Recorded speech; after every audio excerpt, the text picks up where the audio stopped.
Baik, saya akan menjawab pertanyaan nomor 3 terkait diagram alir sistem strategi dalam penelusuran literatur. Nah, tahap yang pertama yaitu membuat pertanyaan, yang kedua mengidentifikasi istilah atau kata kunci, kemudian yang ketiga mengembangkan rencana pencarian, yang keempat memilih database atau mesin pencarian, yang kelima menguji dan memfilter keserentakan literatur, kemudian yang terakhir yaitu melakukan dokumentasi atau mengolah sumber literatur. Di mana tahap pertama yaitu kita membuat pertanyaan terkait riset. Nah, pertanyaan ini berdasarkan topik riset yang akan kita lakukan, sehingga itu akan ada batasan atau fokus pencarian secara spesifik berdasarkan riset yang kita perlukan. Kemudian dalam membuat pertanyaan ini kita bisa menggunakan metode PICOT. PICOT yang terdiri dari problem, kemudian implementasi, intervensi pembanding, outcome, atau hasil, dan waktu. Nah, selanjutnya yaitu melakukan identifikasi istilah atau kata kunci. Kita perlu mengidentifikasi kata kunci dari pertanyaan riset kita. Itu harus relevan. Lalu kita harus membuat definisi yang terkait istilah kata kunci tersebut, sehingga itu akan menjadi petunjuk yang mengarahkan kita dalam mencari sumber-sumber yang terseleksi, sehingga tidak akan terjadi multitafsir. Nah, dalam mengidentifikasi kata-kata, mungkin kita telah digunakan dalam literatur, sehingga kita harus mencari kata-kata yang sekiranya itu memang berhubungan, kata-kata yang spesifik dalam riset yang akan kita lakukan. Kemudian yang selanjutnya yaitu mengembangkan rencana pencarian. Nah, dalam mengembangkan rencana pencarian ini, kita harus kembangkan bagaimana kita merencanakan pencarian. Bisa kita dengan cara merangkai kata mana yang akan kita ikut sertakan dalam pencarian. Kemudian kita menggunakan metode boolean logik dengan membuat rangkaian kata yang sesuai dengan proses pencarian. Metode itu terdiri dari kata and, or, sama not.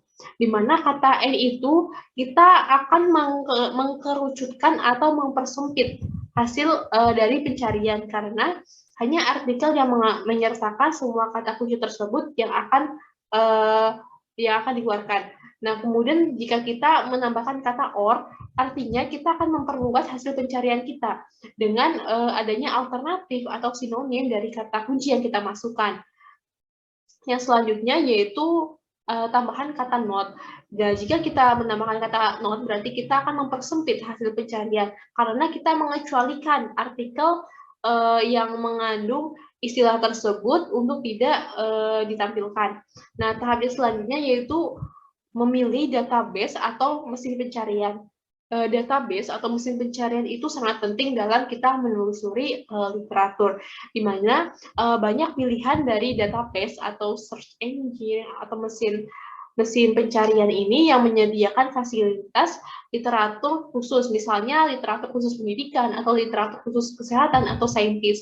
Maka kita itu perlu memilih dan mencari tahu database mana yang relevan terhadap topik dan tema penelitian yang akan kita lakukan. Misalnya, jika kita mencari riset tentang kesehatan, maka kita menggunakan database yang mengeluarkan riset tentang kesehatan, seperti database PubMed dan ScienceDirect. Nah, selain itu, kita perlu juga mencari tahu database mana yang bisa menyediakan jurnal yang full text secara gratis atau berbayar.